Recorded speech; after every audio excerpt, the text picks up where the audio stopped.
Hey guys, welcome back to the channel. And from one beloved superhero movie to another, and this one is another one which I've watched multiple times. This, I believe, is the very first time that Batman has made it to the silver screen, although there were Batmans before him, and especially Adam West's Batman, which uh, I know it was kind of corny and very comic booky, if those are words. Comic booky is not a word, I know, but you know, understand what I'm saying. Uh, but I enjoyed whatever episodes I've watched of the 1960s version Batman television series. I believe there's a movie as well, but I haven't watched that. Adam West made a great Batman. I actually adored him as that in that role. And I think the only fault I can find for him is that if he had been born maybe in the 80s or in the 90s, he would have made a great Batman now. You know, I mean, just saying, and a more darker Batman, to be honest. So, a lot of people were in the running for the role of Batman in 1989, and I do remember this. I think it came out in 1989. I remember watching it for the first time on New Year's Eve, 1989 to 1990. I believe it was one of my cousin's house in Yalakuda, if I'm not mistaken. Me and one of my cousins were watching it. Um, and I don't know what other people were doing on that time.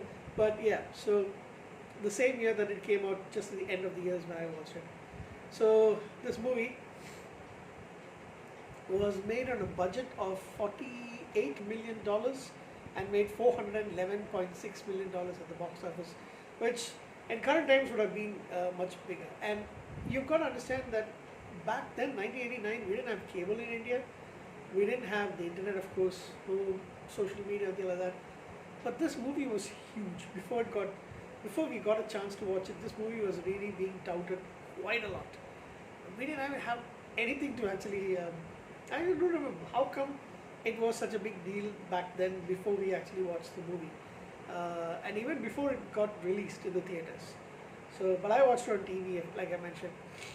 Anyhow, it was the fifth highest grossing movie in history at that point in time. Stars Michael Keaton as Batman, Bruce Wayne Batman, Jack Nicholson, who got higher bidding, uh, as the Joker. You had Kim Basinger as Vicky Vale. Robert Wool, who I've seen only in a couple of other movies and one television series, mini-series basically. He plays, what is his role by the way? Alexander Knox. I'm not sure if it's from the comic movies, but Pat Hingle plays Commissioner Gordon. Billy D. Williams plays Harvey Dent. Jack Palance, who I absolutely adore. Uh, one of the favorites that my dad and I have in common with some old movies of his that we've seen. Plus, he used to host this show called Believe It or Not, Ripley's Believe It or Not. We loved him in that. So Jerry Hall is also in the movie, and yeah, I know she's around 80 or something like that now, but so she's only 67. Sorry, but she's hot. She was hot, maybe even now. And yeah, Michael Gove plays Alfred Pennyworth. So yeah, this movie is absolutely up there in terms of superhero movies. Although there was a period of time where I did not like the Batman films, except for the third one, which is Batman Forever. So Batman Forever, yeah, Batman Forever. Uh, that was the only Batman movie that I really liked compared to the other three. For a long time, I didn't watch it. Of course, the fourth one is utter crap, but it's got its moments, right? You got moments, and I promised to do the review for that. But for a long time, I didn't want to watch the Batman movies for a while.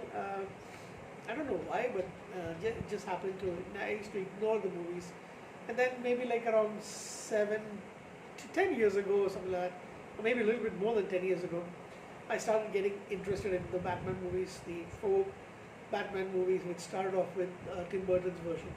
And I guess we can call it Tim Burton's four movies, even though he only directed two of them. But he started it off. So I think that version has got its place. And the other thing is, I enjoyed this movie a lot more this time compared to all the, not all, but at least the last few times that I watched the movie. which is surprising. So I guess I've grown to have more appreciation for the Batman 1989 movie. And I've got my DVD over there with all four movies, the Batman collection. So what do I think about? I'm not going to go through the storyline. What do I think about the like? I've read and heard about this that there was a pushback against Michael Keaton being in the role of Bruce Wayne, Batman, because he was more known for comedy roles, and putting him as the action hero over here was a big risk. Paid off. Absolutely adore Michael Keaton. I loved some of his movies, and I think he did play a good Batman Bruce Wayne, to be honest. He's got that playboy image around him. A lot of the actors do, but the only one who I didn't see that as is the Christopher Nolan. What's that actor's name? Man? Slipping out of my mind. Why am I not able to remember his name? Anyway, that guy. I can't. It's completely going out of my mind. Batman Begins. Let's have a quick check. Why is the name not coming into my mind?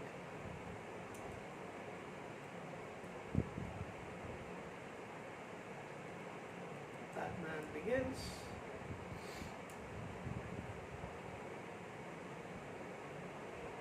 Christian Bale. Oh my goodness. It was right on the tip of my tongue, but I couldn't get it out. I was thinking, what was I thinking? Greg Bale. I don't know. For some reason. Anyway, that's about the Batman character. I really liked him. Jack Nicholson is having the time of his life playing the Joker. I don't really like his characterization of the Joker, to be honest. It's more comic book style,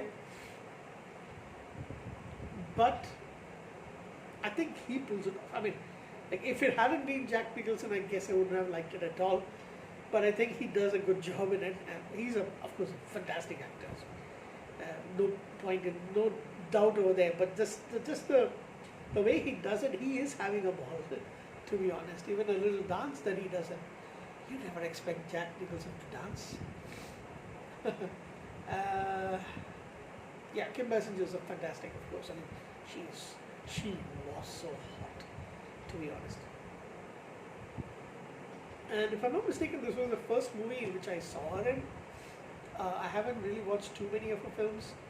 I have watched her in that James Bond movie, Never Say Never Again, which I think was her first big film as such. Let's have a quick check. Kim Basinger. No, she's been in a few film movies, but yeah, probably was a biggest role. Never Say Never as a Bond girl. Domino Petacci, something like that. And then I think I've only watched her since that movie. After that, I think I watched her in My Stepmother is an Alien, but I don't really remember the movie.